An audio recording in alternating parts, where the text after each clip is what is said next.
संविधान कितना भी अच्छा क्यों ना हो, वो अंततः बुरा साबित होगा अगर उसे इस्तेमाल में लाने वाले लोग बुरे होंगे।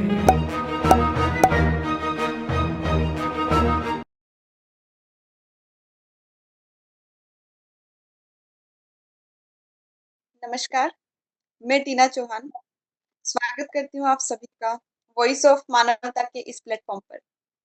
वॉइस ऑफ मानवता हमें एक ऐसा प्लेटफॉर्म देता है जहां हम अपनी बात को रख सकते हैं और बात उनमें होती है जो जिंदे लोग होते हैं।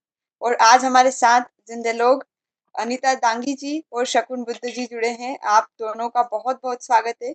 और हम इस संविधान की सीरीज के माध्यम से संविधान को जानने का प्रयास कर रहे हैं और एक नव जागरण का प्रयास भी इसके माध्यम से किया जा रहा है, क्योंकि न केवल हम संविधान के प्रावधानों का एक एकेडमिक अध्ययन इसमें करते हैं, बल्कि हम ये भी समझने का प्रयास करते हैं कि समाज में वो जो प्रावधान संविधान ने दिए हैं, जिस प्रकार की संरचनाएं बनाई हैं, उनका समाज पर क्या प्रभाव पड़ रहा है और समाज उन प्रावधानों पर किस प्रकार से प्रभाव डाल रहा है।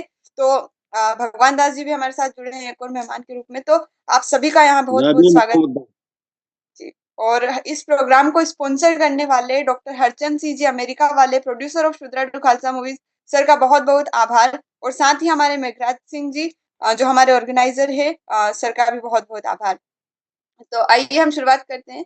पिछले एपिसोड की कुछ पृष्ठभूमि रखते हुए बात की शुरुआत करती हूँ। हमने पहले समझा कि जो हमारे आपातकालीन प्रावधान है वो संविधान में किस तरह से उन्हें बताया गया है और कितने प्रकार के आपातकाल के बारे में बताया गया है। तो हमने देखा कि 3 प्रकार के आपातकाल मेनली होते हैं, जिसमें एक होता है जो राष्ट्रीय आपातकाल है, जो थोड़ा डेंजर है, मतलब उसको तभी लगाया जाता है जब या तो आंतरिक विद्रोह हो, मतलब सशस्त्र विद्रोह के रूप में, या बाह्य आक्रमण हो। तो वो बहुत विपरीत परिस्थितियों में लगने वाला आपातकाल है। दूसरा आपातकाल जिसकी हमने बात की वो राज्यों में लगाया जाता है जब संवैधानिक तंत्र विफल हो जाता है। और उसको राष्ट्रपति शासन भी बोला जाता है, क्योंकि उसके माध्यम से सारी जितनी भी विधायी शक्तियां हैं, कार्यपालिका शक्तियां हैं, वह सभी संघ के हाथ में आ जाती है और राष्ट्रपति के नाम से मंत्रिपरिषद उसका इस्तेमाल करती है। अब तीसरे प्रकार का जो आपातकाल है उसके बारे में क्योंकि हम वित्तीय आपातकाल की आज बात करेंगे, तो आर्टिकल 360 में हमें वित्तीय आपातकाल की जानकारी मिलती है। लेकिन एक महत्वपूर्ण बात यह है कि इस आपातकाल का प्रयोग भारत में अभी तक हुआ नहीं है। तो हम मैं डायरेक्टली प्रश्न के साथ ही स्टार्ट करूंगी इसमें, क्योंकि वित्तीय आपातकाल नॉर्मल जैसे हमने आर्टिकल 356 की बात करी, जिस प्रकार से लगाया जाता है संसद में दोनों सदनों की बहुमत से, उस प्रकार से ही उसको लगाया जाता है। लेकिन एक वैचारिक मुद्दा यहाँ पर उठकर मैं आपके सामने उठाना चाहूंगी कि हमने ये देखा कि आज तक हमारे देश में वित्तीय आपातकाल नहीं लगा। तो क्या हमारे देश की अर्थव्यवस्था की सुदृढ़ता को प्रदर्शित करने के लिए एक अच्छा एग्जाम्पल हो सकता है, या फिर हम यूं कहें कि स्थितियां ऐसी बनी थी जहां पर अर्थव्यवस्था थोड़ी डगमगाई, लेकिन फिर भी इस आपातकाल का प्रयोग नहीं किया गया, जो कि एक तरीके से हमारे पास में जैसे कुछ चीज है, हम उसका इस्तेमाल कर सकते हैं किसी चीज से निपटने के लिए, लेकिन अगर हम उसका इस्तेमाल नहीं कर रहे हैं तो दो प्रकार की धारणाएं बन सकती है कि या तो हमारे पास वो विपरीत परिस्थिति नहीं आई, और दूसरा ये कि वो विपरीत परिस्थिति आई थी लेकिन हमने उसका इस्तेमाल नहीं किया। क्योंकि एग्जाम्पल मैं आपको देती हूँ कि 1991 में एक भुगतान संकट यानी कि बैलेंस पेमेंट का जो क्राइसिस है वो आया था।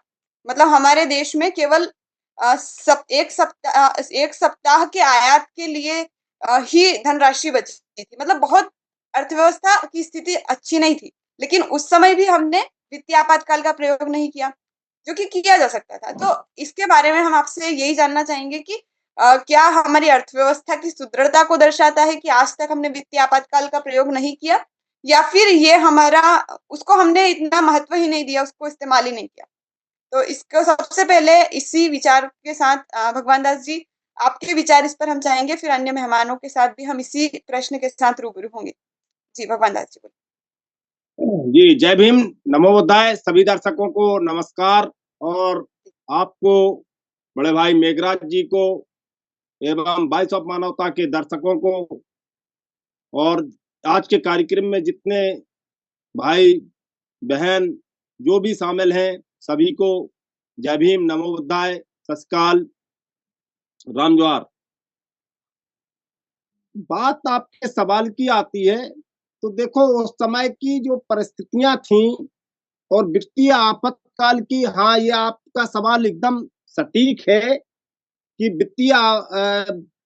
वित्त की इतनी घनघोर समस्या आ गई थी कि हमारा देश बहुत ही पीछे चला गया था। परंतु देश की उस समय के जो अर्थशास्त्री थे, मैं तो धन्यवाद दूंगा, और ये देश पूरा आभारी भी है डॉक्टर मनमोहन सिंह जी का, क्योंकि उस समय मनमोहन सिंह ने ऐसी व्यवस्था ला करके और उन्होंने एक नया संचालन किया था जिसके माध्यम से देश की आर्थिक स्थिति को पटरी पे लाने का काम किया था। और इतनी जल्दबाजी में ये कदम उठाया गया था, इतनी जल्दबाजी में कि जैसे कि आपने ही कहा इस चीज को कि एक हफ्ते के लिए ही देश का अर्थ बाकी था। इतना नीचे जा चुका था कि देश के पास आर्थिक समस्याएं बहुत जट से जटिल हो गई थी। लेकिन उस समय भी देश ने की जो धरोहर थी आरबीआई के पास, उसका उपयोग नहीं किया था, बल्कि उन्होंने अर्थ को मजबूत करने के लिए कदम उठाया था कि देश कैसे मजबूत होगा। रसोई गैस, सीएनजी, ये देश के लिए बहुत ही महत्वपूर्ण कदम थे, और इन्हीं खदानों के माध्यम से, रसोई गैस के माध्यम से देश को पटरी पे लाने का काम डॉक्टर मनमोहन सिंह जी ने किया था, जिसके लिए मैं, आज वो हमारे बीच नहीं है, इस देश के बीच में नहीं है, इसके बाद भी उनको कभी इस बात को झुटलाया नहीं जा सकता। उनको हमेशा ये देश उनका आभारी भी रहेगा कि उन्होंने कैसे इस देश को मजबूत किया था और कैसे ही पटरी पे लाया था। वर्तमान सरकार जो देश की संपत्तियां बेचने का काम कर रही है, अभी आपको पता होगा 35 टन सोना भारत की आरबीआई से लेकर के देश ने बेचने का जो काम किया है। ऐसी परिस्थितियों में देश को, ये देश की जो संपदाएं हैं, देश की जो धरोहर है, और देश की जो, जिस समय देश में, भारत में सुई बनाने के उपकरण नहीं थे, उस समय देश को कैसे चलाया, ये 70 साल बकने का काम करते हैं जो अंधभक्त विशेष वर्ग के लोग और ये संघ के लोग, जिस तरीके से बराबर घेरने का काम करते हैं कि 70 साल उनका राज्य रहा, 70 साल फला पार्टी रही, 70 साल ढिका पार्टी रही। लेकिन ये इनको पता नहीं है कि जिस समय आज उसी 70 साल वाली पार्टी ने 70 साल में ही आपको रेल दिया, आपको यूनिवर्सिटी दी, आपको स्वास्थ्य की सुविधाएं दी, आपको शिक्षा के विद्यालय दिए। इन्होंने आखिर आकर के क्या किया है? मात्र संपत्तियों को एलआईसी बेचने का काम किया, एयरप्लेन बेचा, एलआईसी बेची, रेलवे बेची, मतलब यहाँ तक कि ये तो सिर्फ संपत्तियों को नष्ट करने के, जैसे कि इनके बाप दादा ने खरीदी हो, इस तरीके से ये संपत्तियों को नष्ट करने में जुटे हुए हैं और देश को कमजोर करने में जुटे हुए हैं। ये देश के बहुत बड़े आतंकवादी हैं, ये देश के दुश्मन हैं, और ये इनको कोई वोट नहीं देता। आप हाल में ही देख सकते हैं कि बिहार में वर्तमान में सरकार चल रही है, वर्तमान चुनाव चल रहा है, चुनाव की क्या पोजीशन है वहां की आम जनता चीख चीख के कह रही है। और इसके बाद मात्र ईवीएम में गड़बड़ करके जो पहले चरण के चुनाव हुए, स्ट्रॉन्ग रूम में बाकायदा सीसीटीवी कैमरों में ये चीज आ रही है, और कि ये देखो ईवीएम को गड़बड़ कर रहे हैं। इसके बाद भी ईवीएम को बंद करने का काम नहीं किया जा रहा है। इन पे मात्र 3 देवता सिद्ध हैं, एक चुनाव आयोग, आज चुनाव आयोग नहीं, वो तो हम तो ये कहेंगे तलबा चाटू आयोग है, तलबा चाटू आयोग, दूसरा गोदी मीडिया, और तीसरा ईवीएम भगवान। इनके माध्यम से ही ये देश को बर्बाद कर रहे हैं, देश की अर्थव्यवस्था को ही नहीं, मैं तो ये कहूंगा देश की सारी संपत्तियों को नष्ट करने का काम कर रहे हैं। जी मैडम। धन्यवाद। और मैं अपने आप को थोड़ा सा करेक्ट करती हूँ, मैंने कहा कि 1 हफ्ते का वित्त बचा था, असल में 3 हफ्ते का बचा था, तो ये थोड़ा सा फैक्चुअल करेक्शन मैंने किया। और जैसे कि आपने मनमोहन सर का बताया कि उनका अपने अर्थव्यवस्था के क्षेत्र में, क्योंकि वह बहुत पढ़े लिखे अर्थशास्त्री थे और गवर्नर भी रहे थे आरबीआई के, तो उनका बहुत महत्वपूर्ण योगदान है और भारत उनको कभी मतलब इस योगदान को कभी नकार नहीं सकता है, क्योंकि उन्होंने ही जो देश की आर्थिक गतिविधियां हैं, उनको संरचनात्मक रूप से परिवर्तित करने का कार्य भी किया था, जिसके कारण आज देश जिस सकारात्मक दिशा में उसके बाद बढ़ पाया, वो उनके कारण बहुत हद तक संभव हुआ। अब अन्य मेहमानों को भी मैं चाहूंगी कि इसी मुद्दे पर वो भी अपने विचार रखें। जैसे कि मैं एक बार फिर से जो पूछना चाह रही हूँ उसको थोड़ा सा रिपीट करके पूछती हूँ कि हम ये जानना चाह रहे हैं कि आर्टिकल 360 हम जानते हैं उसका, अगर आप बताना चाहें तो थोड़ा बहुत उसकी पृष्ठभूमि भी बता सकते हैं, लेकिन हमने बहुत चर्चा की है, बहुत उसके बारे में पता भी है। तो उसमें हमने ये जानने के प्रयास किया अभी कि उसका प्रयोग ना किया जाना, क्योंकि हमें पता है कि यही एकमात्र आर्टिकल है जिसका अभी तक प्रयोग नहीं किया गया है, मतलब तीनों आपातकाल में से इस आपातकाल को अब तक भारत में नहीं लगाया गया। तो एक तो कारण ये हो सकता है कि भारत बहुत बहुत मजबूत अर्थव्यवस्था वाला देश है और आज तक ऐसी जरूरत नहीं पड़ी, और दूसरा कारण ये हो सकता है कि जरूरत पड़ी थी लेकिन हम उसका उपयोग करने में सक्षम नहीं हो पाए, हमें पता नहीं था हमारे पास वो भी एक मौजूद है कुछ, मतलब तकनीकी उपकरण हमसे बोले। तो ये क्या कारण इसका इसके पीछे रहा? तो अनीता जी, आपसे इस सवाल के संबंध में हम थोड़े आपके विचार चाहेंगे। मेरे विचार में ये जो वित्तीय आपातकाल जो संविधान के आर्टिकल 360 के तहत इसका प्रावधान है, इसका अभी तक हमारे देश में एक भी बार मतलब इम्प्लीमेंटेशन नहीं हुआ है। तो इसके पीछे में जो अपने नीति निर्माता है उनकी श्रेष्ठता को बताऊंगी कि ये उनकी ही बदौलत है कि देश में ऐसी स्थितियां बनने के बावजूद भी उन्होंने इस आपातकाल का प्रयोग नहीं करते हुए ऐसी नीतियां बनाई जो कि जिससे स्थिति से निपटा जा सके और इसको एक राजनीतिक हथियार के रूप में भी प्रयोग नहीं किया, ताकि एक जो संघवाद का जो एक ढांचा है वो जारी रहे और राज्यों की स्वायत्तता बरकरार रहे और संघ राज्य संबंधों में कोई त्रुटियां न आए, कोई मतलब जो भी टकराव वो पैदा ना हो। तो ये मैं जो हमारे नीति निर्माता है उस टाइम पे जैसे कि मनमोहन सिंह जी जो कि एक गवर्नर भी रहे हैं आरबीआई के, तो एक अच्छे इकोनॉमिस्ट भी कहे जाएंगे वो। तो उनकी ही मतलब एक गहन गहन विचारधारा जो कि अर्थव्यवस्था के प्रति कैसे निपटा जा सकता है, उनकी ही श्रेष्ठता साबित हुई है। एक्चुअली इस तरह का जो प्रश्न या फिर इस तरीके से पूछने का हमारा पर्पस ये भी है कि हम दृष्टिकोण समझ पाए कि किस दृष्टिकोण से इन चीजों को देखा जा सकता है, क्योंकि यह एक प्रकार से मौलिक प्रश्न होते हैं और इसमें हम वो नहीं पूछना चाह रहे आपसे कि मतलब क्या लिखा है संविधान में, बिल्कुल आप लाइन टू लाइन बताइए, ऐसा कुछ नहीं है, बस आप इसके बारे में किस प्रकार से सोच सकते हैं। तो इसी सोच को हम शकुन जी इसके बारे में क्या सोचते हैं? कृपया आप भी अपना माइक खोल के अपने विचार की अभिव्यक्ति। शकुन बताइए। सबसे पहले आप सभी को मेरा नमस्कार, नमो बुद्धाय, जय भीम।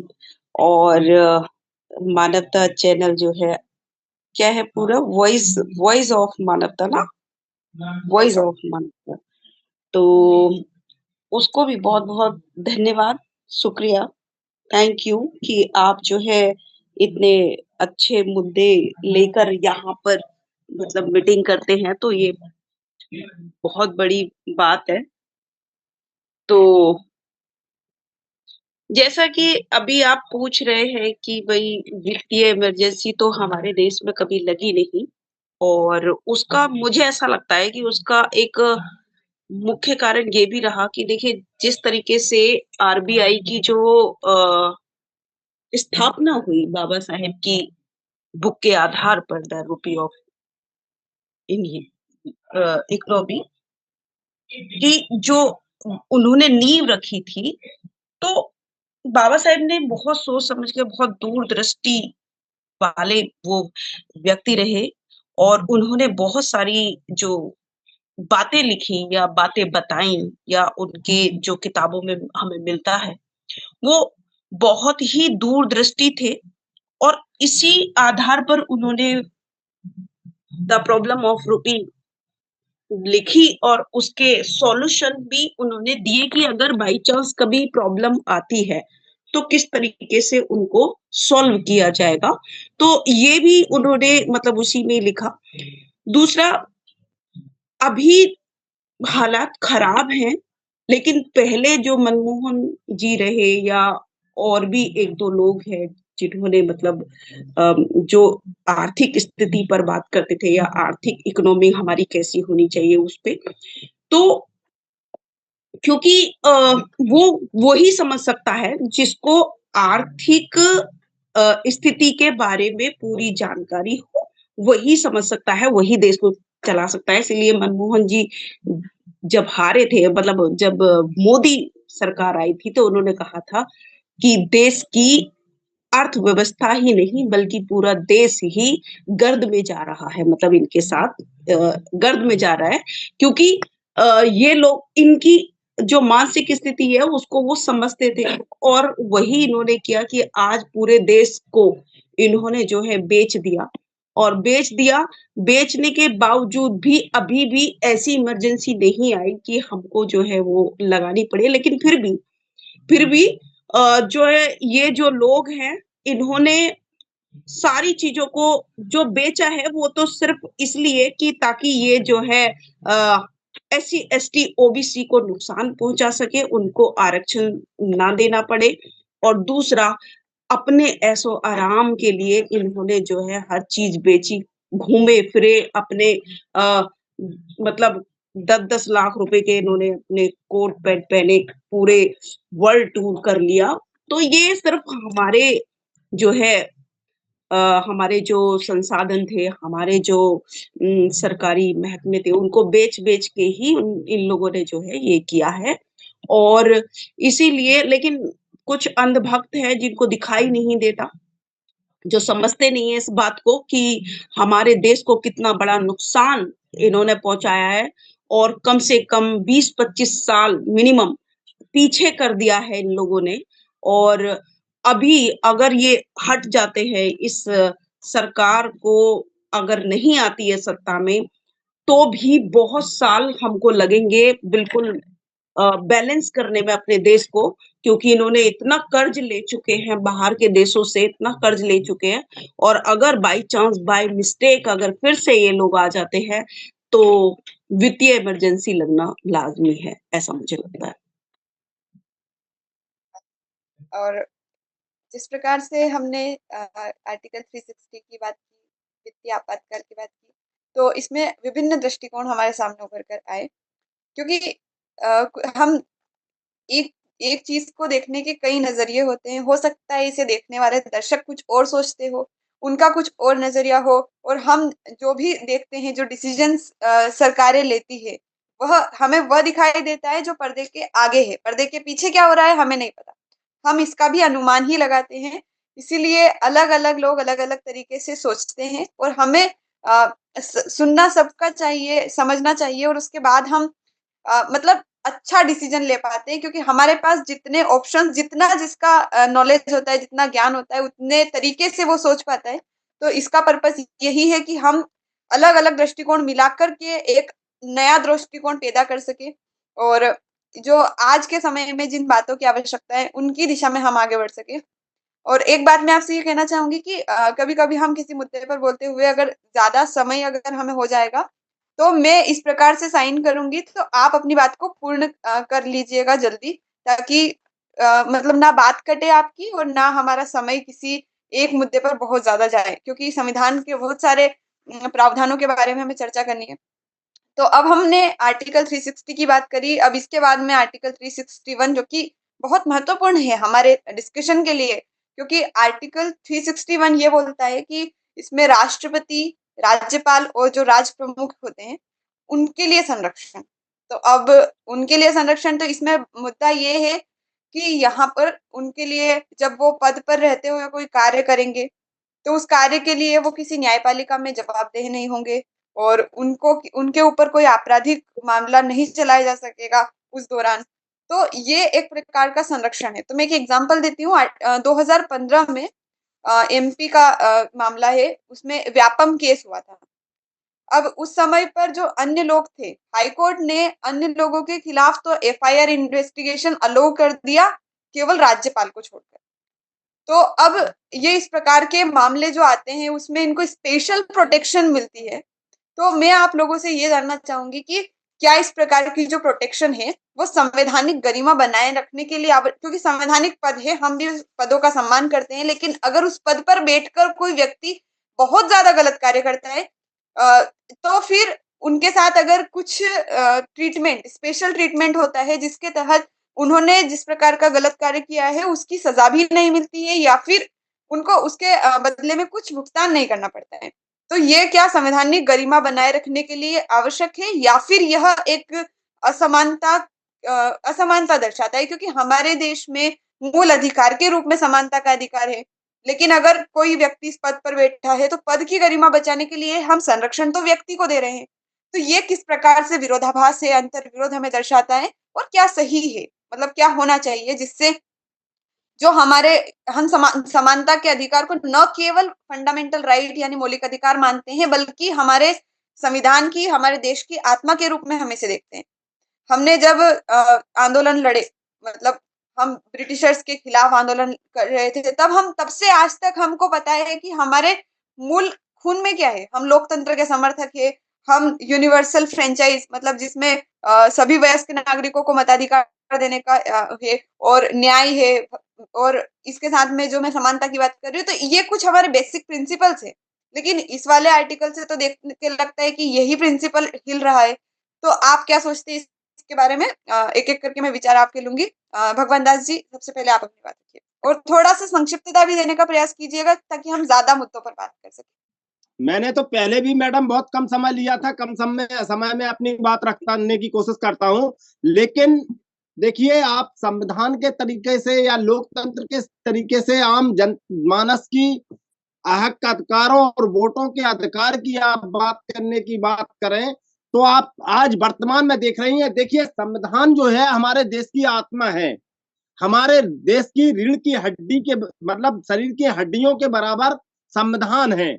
रीढ़ की हड्डियों के बगैर शरीर का कोई अंग काम जैसे नहीं करता, इसी तरह से संविधान के बगैर, संविधान से हटके सरकारें कोई काम नहीं कर सकती हैं। और सरकार की सोच, सरकार का मेन उद्देश्य होना चाहिए कि देश को किसी भी तरह से, देश के नागरिकों को, देश को आगे बढ़ाया जाए, अर्थ में मजबूत किया जाए, देश को किसी भी कीमत पे देश की जो हर तरीके से, चाहे जो किसी बोले कहा गया है बोले तन मन धन, हर तरीके से मतलब देश को खेल में मजबूत आगे किया जाए, खेल को खिलाड़ियों के दिशा में भी आगे किया जाए, खेल को सेना के रूप में भी आगे किया जाए, खेल को वैज्ञानिक रूप में आगे किया जाए देश को, और देश को मतलब किसी भी हर कंडीशन में जैसे सेना के रूप में और तीनों सेनाओं को मजबूत किया जाए। और देश की जो आत्मा है, देश को जो अर्थ है, व्यवस्था है, देश का जो लोकतंत्र है उसको भी आगे किया जाए। देश के हर घर में रोटी, कपड़ा, मकान और शिक्षा का अधिकार हो। तो इन चीजों की देश की एक सरकार की जिम्मेदारियां बनती हैं। लेकिन संविधान में दिए गए अधिकारों का हमारा हर तरीके से अगर हनन काम करने का काम कर रही है तो वर्तमान सरकार लोकतंत्र को कुचलने का काम कर रही है। और उसमें चुनाव आयोग की बहुत बड़ी भूमिका है। आप देख रही हैं लाखों लोग ऐसे हैं बिहार के अंदर जिनको मत से अधिकार जिनका छीना गया है, जिनको हर हाल में जो पहले वोट डालते रहे उनके पास सारे वोटर आईडी कार्ड भी हैं। इसके बाद भी वोटर आईडी कार्ड होने के बाद भी उनको जो है वोट का अधिकार उनका छीना गया है, वोटर लिस्ट से नाम हटा दिया गया है। और वहीं वहीं आप देखिए एक मकान में 945, 746 इस तरीके से वोटर, क्या एक मकान है कि वो पूरा गांव का गांव है? पूरी 900 वोटर कहाँ रहेंगे? कोई एक मकान में रह सकता है?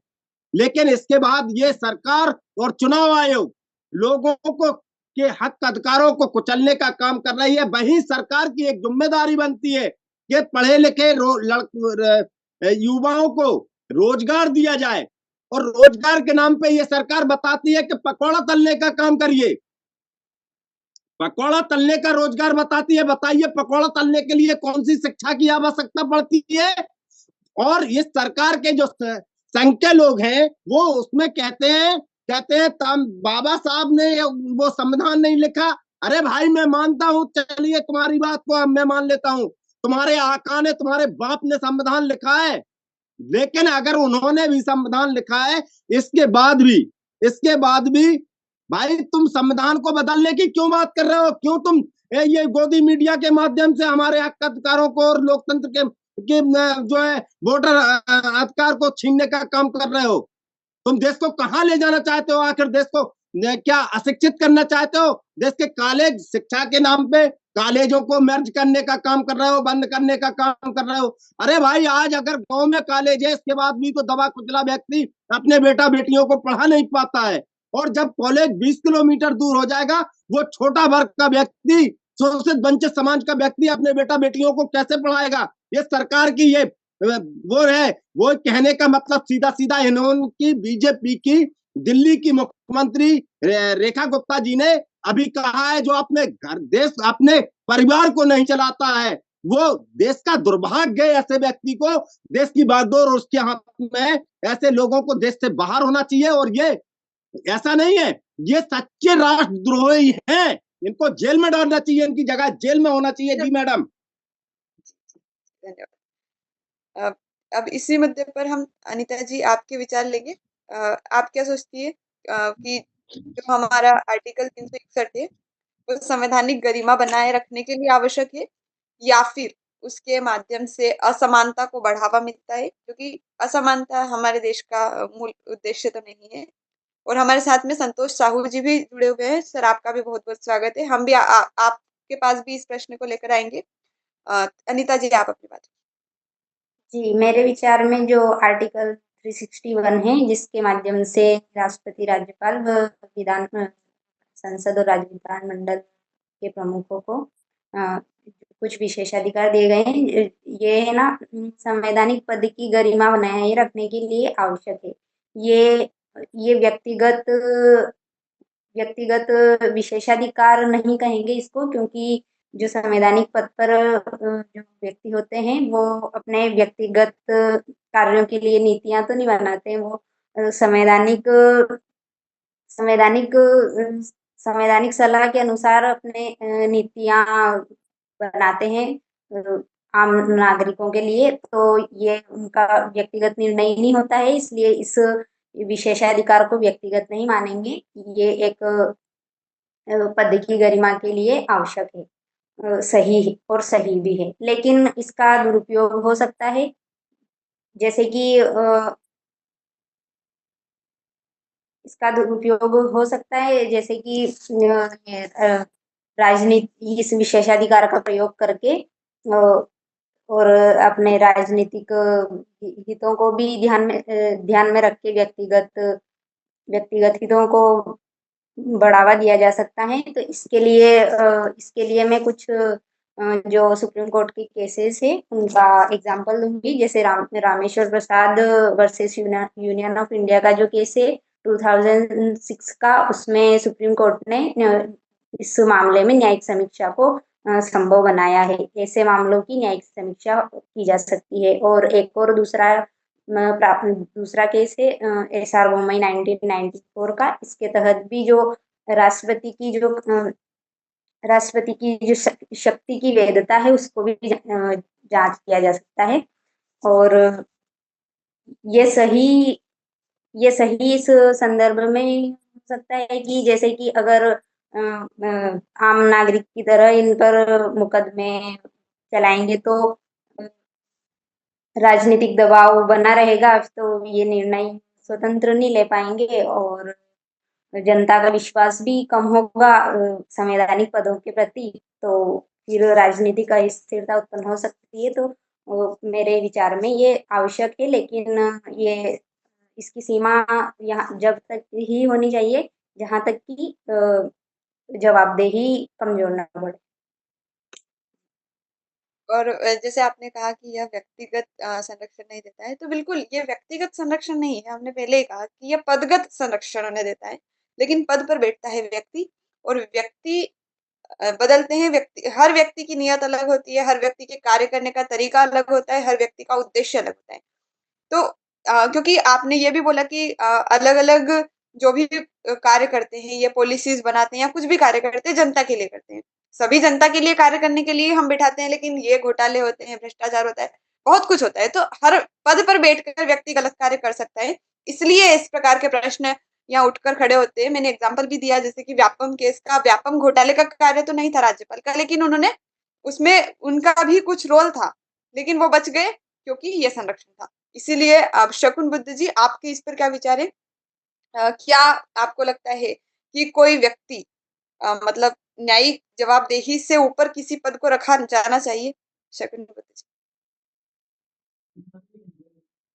देखिए, कुछ पद ऐसे रखे गए हैं क्योंकि जो मेन जो काम करता है राज्य में और जो केंद्र में जो काम करता है मेन, वो जैसे केंद्र में करेगा तो प्रधानमंत्री करता है, राज्य में करेगा तो मुख्यमंत्री करता है।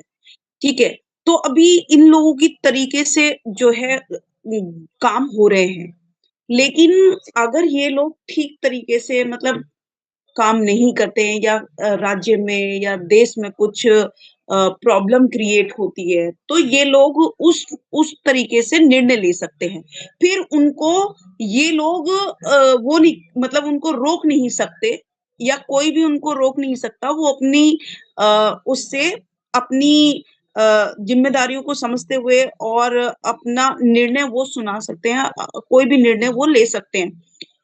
तो अब नहीं तो क्या होता कि जैसे प्रधानमंत्री अपना काम करता है, मुख्यमंत्री अपना काम करता है, तो अगर वो उनपे थोड़ा-सा भी अगर दबाव ना हो, तो फिर वो बुरी स्थिति में भी और बुरी स्थिति कर सकते हैं, मतलब राज्य में और देश में और बुरी स्थिति कर सकते हैं। इसलिए उनको कहीं न कहीं ये डर है कि अगर बहुत ज़्यादा जनता के हितों से या देश के हितों से अगर हमने खिलवाड़ किया, तो हमारे ऊपर भी एक्शन हो सकता है। वहां पर मुख्यमंत्री को हटाया जा सकता है, राष्ट्रपति शासन लागू किया जा सकता है। तो और उसके लिए कोई उसकी कंप्लेन भी नहीं कर सकते और ना ही वो किसी का जवाबदेही होगा। तो मेरे हिसाब से तो ये ठीक है। वो अलग बात है कि हर देखिए कोई भी पद हो, उसकी गलत तरीके से तो उसको अगर कोई भी चाहे तो ले ही सकता है, उसमें कोई बड़ी बात नहीं है। लेकिन फिर भी संविधान की गरिमा को ठेस पहुंचाना इतना आसान भी नहीं होता लोगों के लिए। अगर वो ऊंचे पद पर बैठे हैं तो उनको बहुत सारी चीजें सोच समझ कर करनी पड़ती हैं। तो मेरे हिसाब से इन पे थोड़ी पाबंदी लगाने के लिए ये जो संरक्षण या 361 है वो मेरे हिसाब से होना चाहिए। जैसे हमने आर्टिकल 360, हम आगे 361 ए की बात करते हैं। उसमें है राज्य विधानमंडल और संसद की कार्यवाहियों का प्रकाशन, मतलब कार्य इन इसमें ये कहा गया है कि जो मीडिया है वह राज्य विधानमंडल की कार्यवाही हो या संसद की कार्यवाही हो, इनका वो प्रकाशन कर सकती है, यानी कि मीडिया को ये अधिकार दिया गया है। लेकिन अगर वह सही हो, मतलब सटीक, उसमें कोई झूठ ना हो, फरेब ना हो, या फिर किसी को भड़काने के उद्देश्य से गलत तरीके से प्रस्तुत ना की गई हो, तो सच्चाई को प्रस्तुत किया जा सकता है मीडिया के द्वारा। तो हम आपसे सवाल ये करना चाहेंगे थोड़ा मीडिया के ऊपर, क्योंकि बहुत पहले से ही मेरा मन ये भी था कि मैं मीडिया के ऊपर आपसे सवाल करूं, क्योंकि मीडिया हमारे लोकतंत्र का स्तंभ है। और हम जब संविधान की बात करते हैं तो मीडिया की बात भी की जानी आवश्यक है, क्योंकि मीडिया ही वह एक तरीके से वो केंद्र होता है जहां से सारे विचार जो है जनता तक पहुंचते हैं। मीडिया के माध्यम से ही जो चीजें हैं वह एक विचार दूसरे स्थान तक पहुंचता है और जो गतिविधियां होती है वो सब देख पाते हैं। तो यहाँ मीडिया का रोल लोकतंत्र में सबसे ज्यादा होता है और मीडिया को ये अधिकार मतलब संविधान के माध्यम से दिया गया है। तो ये भी एक उनकी जिम्मेदारी को भी दिखाता है क्योंकि आर्टिकल खुद बोलता है कि वो सच्चाई को प्रस्तुत कर सकते हैं। ऐसा नहीं है कि वो इनको प्रस्तुत करने के लिए उसमें कुछ घोलमाल करे या फिर कुछ मतलब गलत तरीके से उसे प्रस्तुत नहीं किया जा सकता है। बस वो जनता तक पहुंचने का माध्यम बन सकते हैं कि विधानमंडल में या संसद में किस प्रकार से कार्यवाहियां चल रही है, कौन सांसद, कौन विधायक क्या बोल रहे हैं, किस मुद्दे पर चर्चा हो रही है। तो इनके संबंध में मीडिया को पावर है। लेकिन मीडिया के संबंध में मैं आपसे सबके विचार लूंगी और पहले भगवान दास जी आपसे ही इस पे जानेंगे। आप थोड़ा मीडिया के बारे में ये बताएं कि क्या जो जिम्मेदारी इस आर्टिकल के माध्यम से दी गई है मीडिया को, क्या मीडिया आज उसका इस्तेमाल कर रही है सही तरीके से या मीडिया का जो रास्ता है, जो पथ है, वह कहीं और जा रहा है? क्योंकि मीडिया मनोरंजन का साधन तो नहीं थी, लेकिन शायद आज कहीं कहीं हमें वो गुण भी उसमें दिखाई दे रहा है। तो आप इस मुद्दे पर अपनी बात रखें। देखिए मैडम, हमारे देश की आम लोकतंत्र की रक्षा के लिए, आम जनमानस की रक्षा के लिए 4 तरह की वो न्याय दिलाने की व्यवस्था है। 3 व्यवस्थाएं जो है, कार्यपालिका और न्यायपालिका और विधायक सांसद लोकसभा पालिका। ये स्तंभ 3 स्तंभ ऐसे हैं, इनकी जिम्मेदारियां होती हैं कि नीचे तख्ते के ऊपर से लेके राजा महाराजाओं से लेकर के और निचले तख्ते के मजदूर और किसान की बात को, इनके हक अधिकारों को दिलाने की जिम्मेदारी सरकार की और ये तीनों स्तंभों की है। न्यायपालिका भी उसमें शामिल है, कार्यपालिका भी शामिल है और विधायक लोक सभा ये भी स्तंभ शामिल है। लेकिन अगर इन तीनों स्तंभों से लोगों को, आम जनमानस को उनके अधिकारों का हनन होता है और उनको वो सुविधाएं नहीं दी जाती हैं, तो जब जिम्मेदारी आती है चौथे स्तंभ की, वो है मीडिया। चौथे स्तंभ की ड्यूटी बनती है, चौथे स्तंभ का एक धर्म बनता है स्वयं का। उनका जमीर मर चुका है परंतु इस समय, और वो अब मरे हुए लोग हैं, वो जिंदा लोग नहीं है। उनके माँ बाप ने पता नहीं कैसे क्या करके कैसे पैदा हुए हैं, वो हम इस बात में नहीं जाना चाहते फिलहाल। लेकिन ये देश जान रहा है कि आज वो मीडिया गोदी मीडिया के नाम से कहा जा रहा है, जो स्वतंत्र आयोग है, स्वतंत्र मीडिया है, ये सारे के सारे आज सरकार के विशेष तौर पर 2-3-4 लोग चुने हुए, ज्यादा लोग नहीं है सरकार के जो मसुंदे हैं, जो सरकार जिनके इशारों पे चल रही है, मात्र 4-6 लोग ही देश को चला रहे हैं। और देश को चला क्या रहे हैं? देश को 100 साल पीछे ले जा रहे हैं। उन लोगों के इशारे पे ये चौथा स्तंभ जो मीडिया है, गोदी मीडिया जिसे हम कहते हैं, आज अगर आप जैसे चैनल ना होते, यूट्यूब चैनल ना होते, तो देश की स्थिति बद से बदतर हो चुकी होती, मैं तो ये समझता हूं।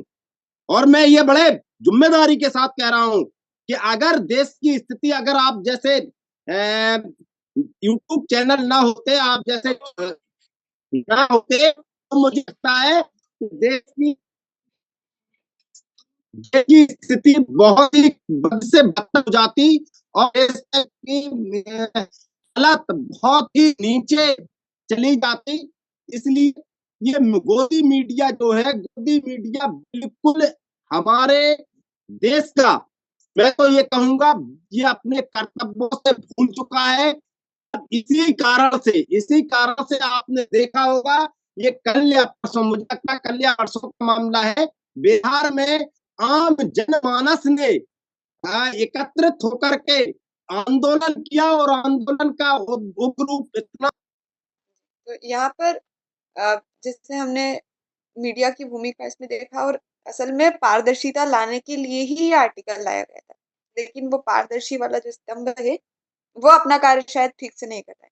तो शकुन जी, आपसे हम इस आर्टिकल के बारे में जो हमने अभी जिस विचार पर हमने प्रश्न किया वो तो हम जानना चाहेंगे ही, लेकिन आप इसके साथ में थोड़ा ये भी बताइएगा कि जिस प्रकार से हमने मीडिया की गलती तो देख ली, लेकिन हमें अपनी गलती भी देखनी होगी, क्योंकि जो मीडिया की भी कुछ मजबूरियां होती है, उनको भी कार्य करने के लिए वही चीजें दिखानी होती है जो जनता देखना चाहती है, क्योंकि चैनल पर जिस पर व्यूज ज्यादा आएंगे उससे ही उनका एक तरीके से उनका घर चलेगा। तो हम जिस प्रकार का कंटेंट कंज्यूम करना चाहेंगे उस प्रकार का कंटेंट वो हमको देंगे, और अगर हम सच्चाई को या फिर जो असल मुद्दे हैं, जो महत्वपूर्ण मुद्दे हैं, चाहे वो मनोरंजन ना दे लेकिन वो इम्पोर्टेंट है, अगर हम उन्हें नहीं देखेंगे तो वो फिर किस प्रकार से संभव होगा कि वो उन्हें दिखाएं। तो आप इन मुद्दों पर भी अपनी बात रखिए शकुन जी, और संतोष जी भी हमारे साथ जुड़े हैं, तो सर इसके बाद हम आपके पास भी यही यही विचार के संबंध में आएंगे। शकुन जी, आप अपनी बात देखिए, जिस तरीके से हमारी तीनों जो स्तंभ कहे जाते हैं देश को न्याय और पूरी मतलब पूरी व्यवस्था को ठीक करने के लिए जो न्यायपालिका, कार्यपालिका और विधायक जो काम करते हैं, उसको सही तरीके से जनता तक पहुंचाना मीडिया की जिम्मेदारी है। लेकिन मीडिया अभी पहले क्या था कि मीडिया जो दिखाएगा लोग जो है उसी को मानने लगते हैं, चाहे भले ही वो कितना ही भी बुरा काम कर रहा है, लेकिन मीडिया का काम है किसी भी राजनेता को या किसी भी इंसान को हीरो बना देना और किसी भी इंसान को जीरो बना देना, ये उसके उसके हाथ में है। क्योंकि ना तो जनता दिमाग लगाती है और ना ही ये देखने को मिलता है। तो मेरा कहने का मतलब ये है कि अगर मीडिया अपना काम सही नहीं करेगी, तो क्योंकि मीडिया भी व्यक्तिवादी है या आप कह सकते हैं कि पार्टी वाइज है ना? अगर वो काम सही नहीं कर रही है, तो जितनी भी हमारी जनता है उसको भी अपने दिमाग से काम लेना चाहिए, उसको भी आंकड़ों में बात समझनी चाहिए कि आखिर क्या हमारा देश सचमुच तरक्की कर रहा है? जो मीडिया टीवी के माध्यम से हमको बता रहा है या कहीं भी हमको जो सुनने को मिल रहा है, क्या वो सच में सही है? जब तक हम अपने दिमाग से नहीं सोचेंगे, जब तक हम अपने दिमाग वो कहते हैं ना कि सुनी-सुनाई बातों पर यकीन करना, ये कोई अक्लमंदी नहीं है और हमारे देश की जनता यही कर रही है कि बस उसको मीठी-मीठी बातें सुना दो, तो उनको यकीन हो जाता है कि शायद यही सही कर रहा है। बट अगर आप उठाकर देखेंगे कि सारे आंकड़े हमारे खिलाफ है, देश हित में नहीं है, देश की जनता के हित में नहीं है। जैसे कि आज अगर हम वर्तमान सरकार की बात करते हैं, तो मीडिया उसको बढ़ा-चढ़ा कर दिखाती है। लेकिन हम देखते हैं कि भुखमरी में नंबर 1, बलात्कार में नंबर 1, भ्रष्टाचार में नंबर। तो इस तरीके से अगर हम उसको नहीं देख पा रहे, सरकारी जो डिपार्टमेंट है उनको सबको बेच लिया, लेकिन हमारे लोग उसको देखना ही नहीं चाहते। जैसे कि अभी आपने बोला मुझे कि हम जनता जैसा कंटेंट चाहती है वैसा ही वो लोग प्रस्तुत करते हैं। तो बिल्कुल ठीक वैसा ही मैं भी समझती हूँ कि लोगों को अपने बिज़नेस से मतलब है, वो व्यक्तिवादी हैं। उनको ना तो समाज से कोई लेना-देना है, ना उनको देश से कोई लेना-देना है। उनको सिर्फ़ ये है कि हमारी टीआरपी कैसे बढ़े, हमारा बिज़नेस कैसे चले, हमको कितना पैसा कहाँ से मिल रहा है, दैट्स इट। इसके अलावा और कुछ बात नहीं है। तो ये मीडिया का बहुत बड़ा रोल है और अगर मीडिया ही अपना काम ठीक से करे, सरकार करे ना करे, लेकिन मीडिया अगर अपना काम ठीक कर दे, तो कभी भी ऐसी भ्रष्ट सरकार नहीं होगी और देश हित में बात होगी अगर मीडिया स्वतंत्र होकर काम करती है। लेकिन क्योंकि आज की मीडिया गुलाम है, वो केवल उस पार्टी की है जो चल रही है, जिसकी सरकार चल रही है उसी के वो गुणगान करने लगती है, क्योंकि उसको देश से कोई लेना-देना नहीं, देश के वासियों से कोई लेना-देना नहीं। तो इसलिए मीडिया का बड़ा रोल है और मीडिया को सही तरीके से काम करना चाहिए। ऐसे आपके इस चैनल के माध्यम से अपील करते हैं कि कम से कम छोटा-सा काम तो सही कर दीजिए, क्योंकि ताकि हमारे देश में जो इतना भ्रष्टाचार, जो इतना हनन, जो अधिकारों का इतना लूटा जा रहा है, जिनको गरीब हो गया, अमीर और अमीर हो गया, तो उसको बैलेंस करने के लिए मीडिया को अपना काम करना चाहिए, ऐसा मुझे लगता है। जी। जी। और यहाँ पर एक और बात हम इसमें थोड़ा-सा और देखें कि जो मीडिया है, उनका टीना रोल जी, मैं ये कुछ नहीं कहना चाह रहा मैं कुछ कह रहा था। असल में क्या है, मैं माफी चाहूंगा, नेटवर्क प्रॉब्लम आने के कारण जो है मैं कट गया था, अपनी बात नहीं कह पाया था। अगर थोड़ा सा समय हो उचित समझे तो मैं कुछ उसमें, क्योंकि पूरी बात नहीं हो पाई थी मेरी। जी, मैं आपको पूरी बात करने का समय देती हूँ, लेकिन समय आप बिल्कुल संक्षिप्त में आपकी जो सटीक बात है वो रखिएगा, क्योंकि हमें संतोष साहू जी के विचार भी इस मुद्दे पर लेने हैं। तो आप संक्षिप्तता में देखिए, वही मैं बता रहा था कि इस समय आपने देखा होगा बिहार में जब ईवीएम में छेड़छाड़ करने के लिए लोग घुसे, और ये ईवीएम में यहाँ तक कि वीवीपैट की पर्चियां भी वीडियो वायरल हो रहे हैं। वीवीपैट की पर्चियां जो है बाहर रोडों पे फेंकी हुई पाई जा रही हैं।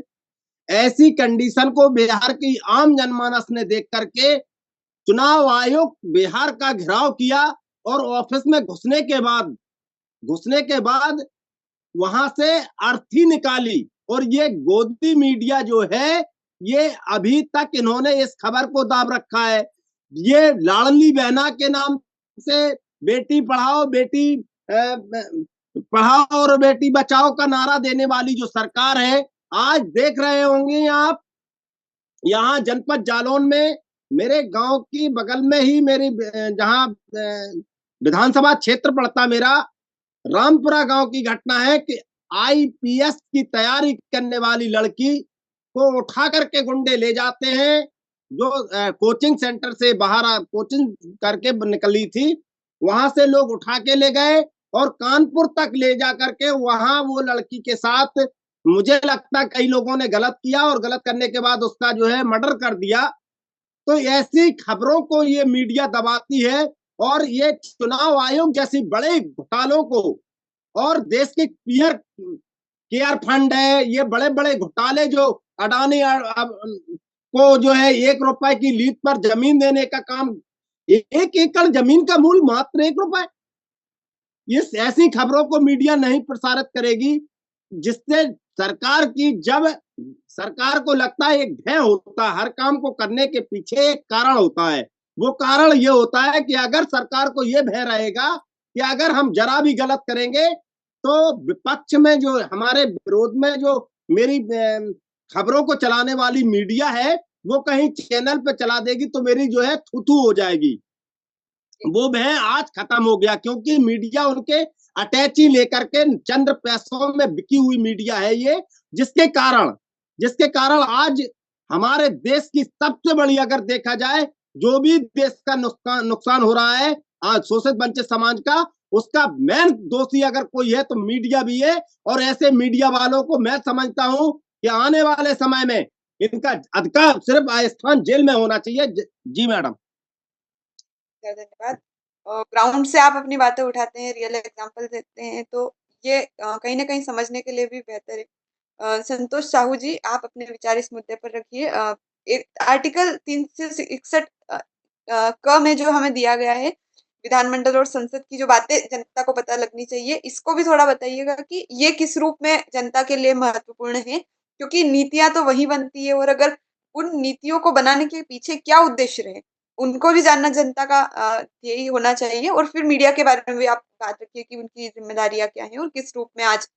जी। जी, वॉइस ऑफ मानवता को मैं बहुत धन्यवाद ज्ञापित करता हूं कि आप भारत के संविधान के आर्टिकल 361 के ऊपर चर्चा कर रहे हैं, और 1 से 361 के ऊपर आप लंबे समय से जो चर्चा कर रहे हैं, ये एक बहुत ही बड़ा काम है। इसके लिए पुनः आपको और वॉइस ऑफ मानवता को धन्यवाद। 300, आपका जो सवाल है कि 361 क्या है, मैं आपको 361 बताना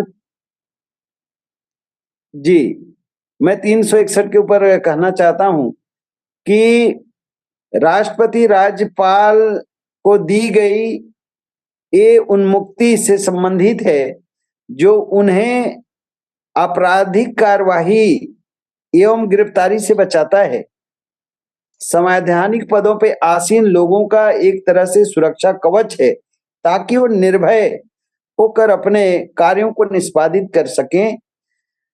आगे इस पे है अनुच्छेद 361 के अनुसार राष्ट्रपति अथवा राज्यपाल या राज्य प्रमुख अपने पद की शक्तियों का प्रयोग और कर्तव्यों के पालन के लिए उन शक्तियों का प्रयोग और कर्तव्यों का पालन करते हुए अपने द्वारा किए गए किसी भी कार्य के लिए किसी भी न्यायालय के प्रति उत्तरदायी नहीं होंगे।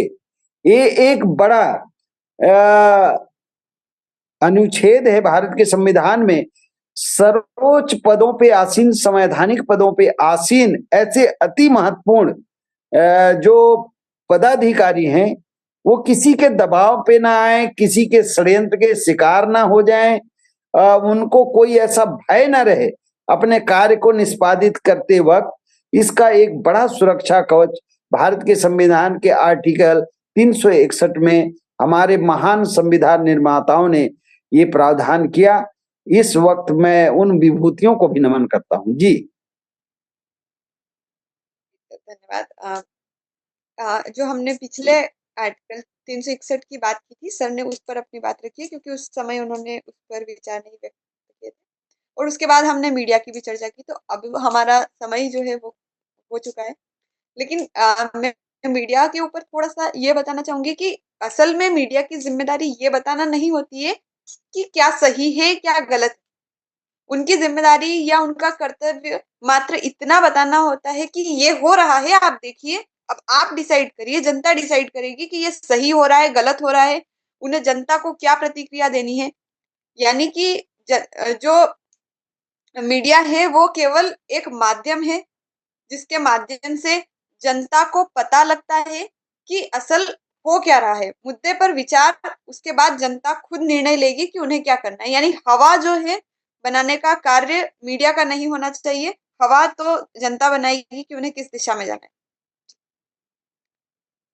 जी, भारत के लोकतंत्र या दुनिया के लोकतंत्र का जो सिस्टम है वो व्यवस्थापिका, कार्यपालिका, न्यायपालिका और प्रचार तंत्र, ये 4 पाए पे विश्व के लोकतंत्र खड़े हैं।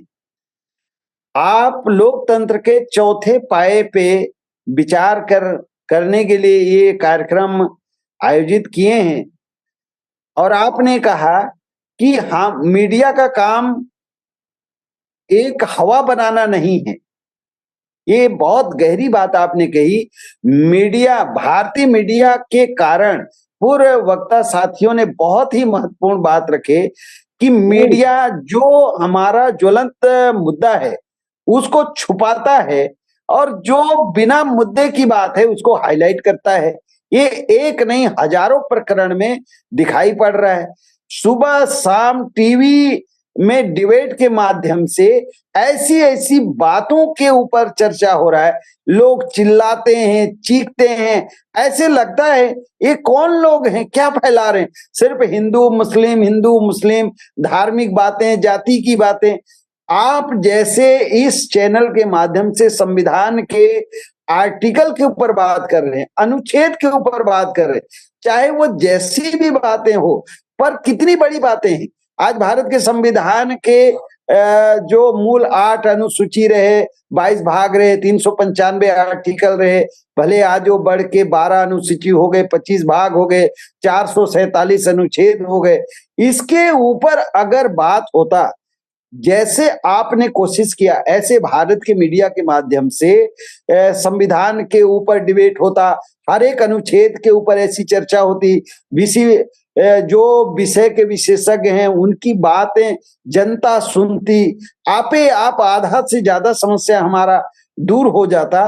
तो मैं, आपने जैसे कहा कि हमारा समय बहुत कम है, मैं आप जैसे मीडिया को आभार व्यक्त करना चाहता हूं, बहुत धन्यवाद देना चाहता हूं कि आपने ये हिम्मत तो किया, पैसा मिले ना मिले, लोग देखें ना देखें, पर आपने मील का पत्थर स्थापित किया कि इसके आगे भी चला जा सकता है। और भारत के चौथे स्तंभ, जो चाहे वो टेलीविजन हो, चाहे अखबार हो, चाहे वो होकल मीडिया हो, चाहे वो अन्य और भी संसाधन हैं, इसके ऊपर अगर ये ईमानदारी से भारत के लोगों के साथ काम नहीं करेंगे तो आप देख रहे हैं कि लोकतंत्र का क्या हश्र हो रहा है। चीफ जस्टिस ऑफ इंडिया जैसे लोगों को लोग जूते मारने के हिम्मत में आ गए हैं। अभी तक उन लोगों के ऊपर कितना, दुनिया का अगर कोई दूसरा देश होता जहां से न्याय का सबसे बड़ा संस्थान हो, वहां के प्रमुख आदमी को कोई जूता खोल कर फेंक कर मारे और उसके ऊपर देश के लोग हैरत में हैं, उस कार्रवाई नहीं है। दुनिया के अन्य देशों में क्या हाल होता, अभी तक उसको, उस देश के नागरिक ही सार्वजनिक रूप से ना मालूम कितनी सजा देते। तो मैं अंततः ये कहना चाहता हूं कि भारत के लोकतंत्र में मीडिया का एक बड़ा भूमिका है।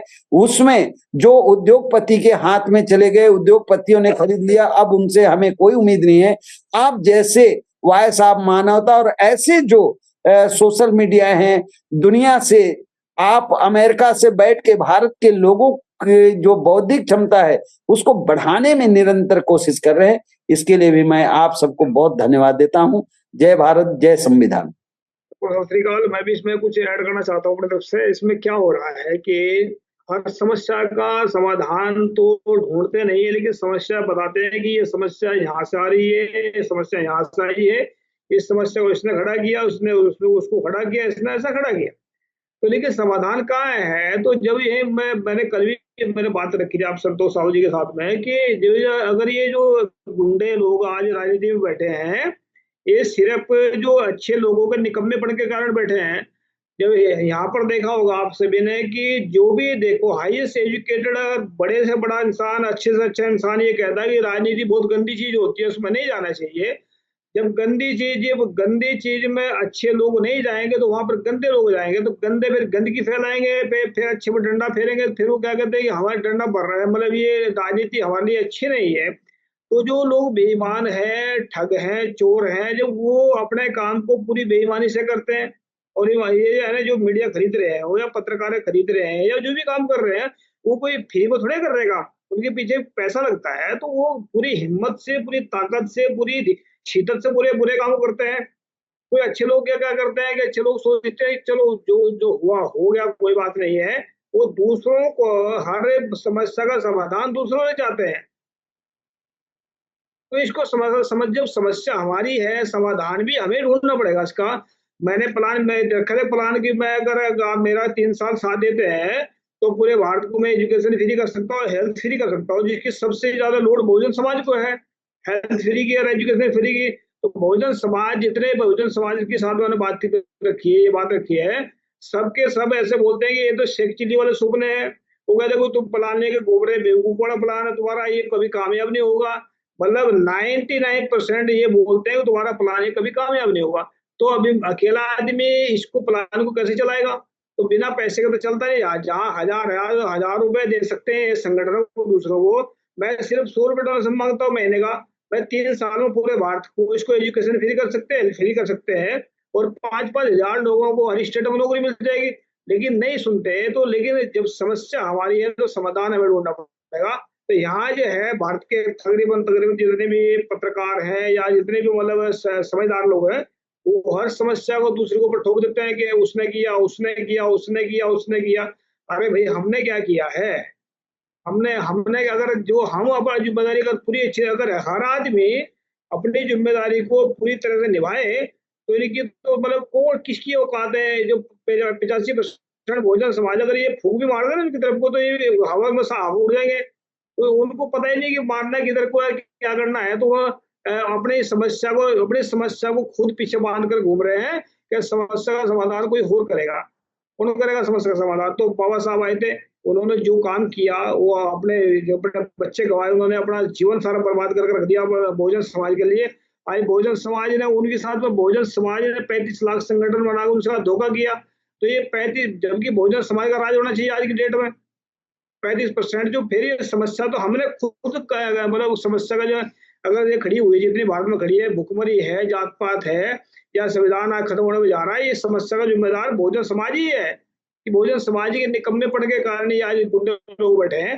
अगर बहुजन समाज एकता अगर समाप्त करते हैं, एक प्लेटफार्म पर अगर अपने घमंड को, ईगो को, अपने लालच को छोड़ देते हैं, तो ये मेरे ख्याल से कामयाब हो गए। तो ये समस्या का समाधान हमें खुद ढूंढना पड़ेगा।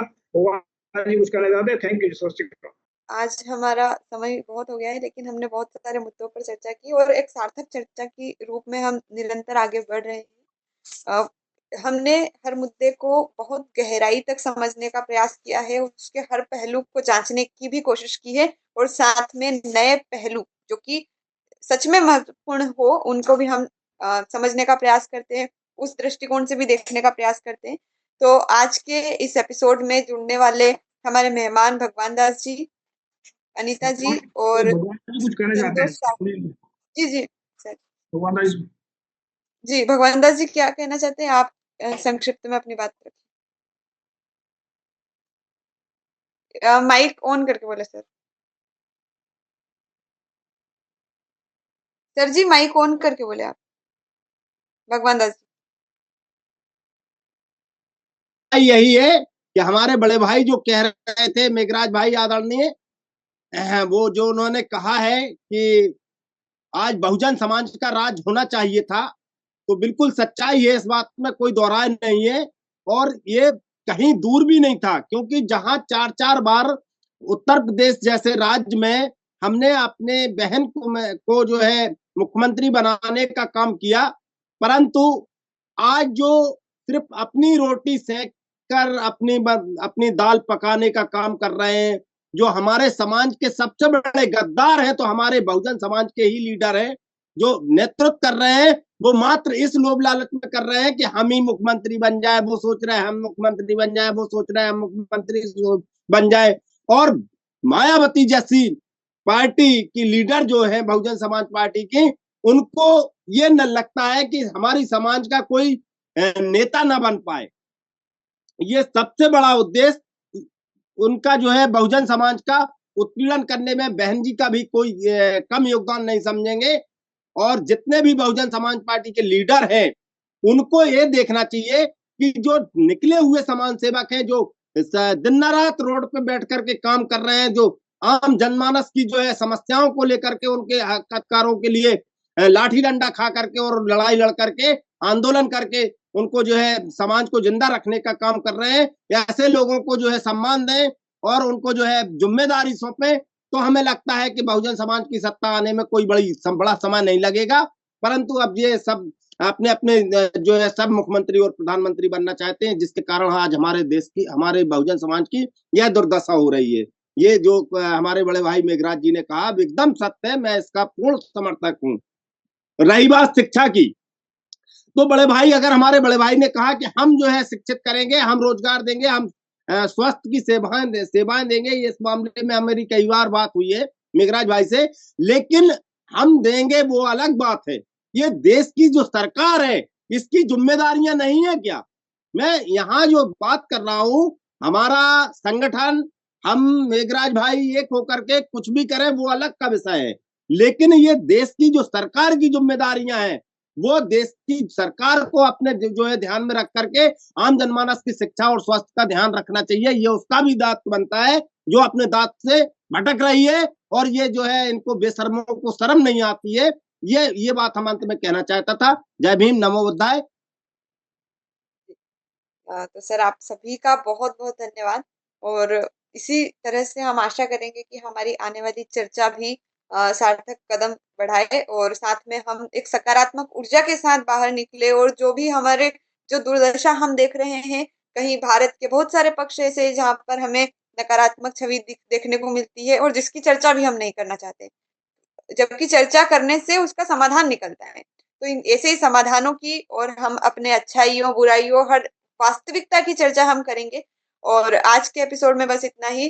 सभी मेहमानों का धन्यवाद और साथ ही इस प्रोग्राम को स्पॉन्सर करने वाले डॉक्टर हरचंद सिंह जी, अमेरिका वाले producer of Shudra to Khalsa movies, sir का बहुत बहुत आभार। और साथ ही हमारे मेघराज सिंह जी, हमारे ऑर्गेनाइजर, सर का भी बहुत बहुत धन्यवाद। वॉइस ऑफ मानवता की ओर से आप सभी को शुभकामनाएं कि हमने इतने सारे एपिसोड्स इसके पूरे किए और आगे भी हम पूर्ण संविधान को इसके माध्यम से समझेंगे। तो अपना ख्याल रखिए, अगले एपिसोड में तब तक के लिए। Meghraj Singh has brought the solution to the problems of the whole world in the form of a book. Book number 1. What is the solutions to the serious disputes within families in the world? This book contains solutions to the problems of families all over the world and solutions to the problems of countries all over the world. Book number 2. How will human around the world lives freely from mental slavery? This book contains solutions to the problems in the minds of atheists, theists, and people all over the world. Book number 3. We will eradicate racism from the entire world. In this book, racism is spread all over the world. Racism has made life difficult for people of almost the world. This book contains the solution to end racism. Book number 4. How can mankind get ultimate happiness? Let's find out. In this book, people from all over the world can make their lives happy, and by solving the problems, ways have been explained in this book. Book number 5. How poor Meghraj Singh became the king of Satyayog. This book contains 30 parts of the story related to the life of Meghraj Singh, in which every word is full of truth. The people who read this book will never be disappointed in life and will never fail. After reading this book, all people will live life with self-respect and will be successful happily. Although there are many writers in the world, some write novels, some write poetry, some write common books, some write very big films. But Meghraj Singh has taken up the task of writing books, keeping in mind the problems of humans all over the world. Have done.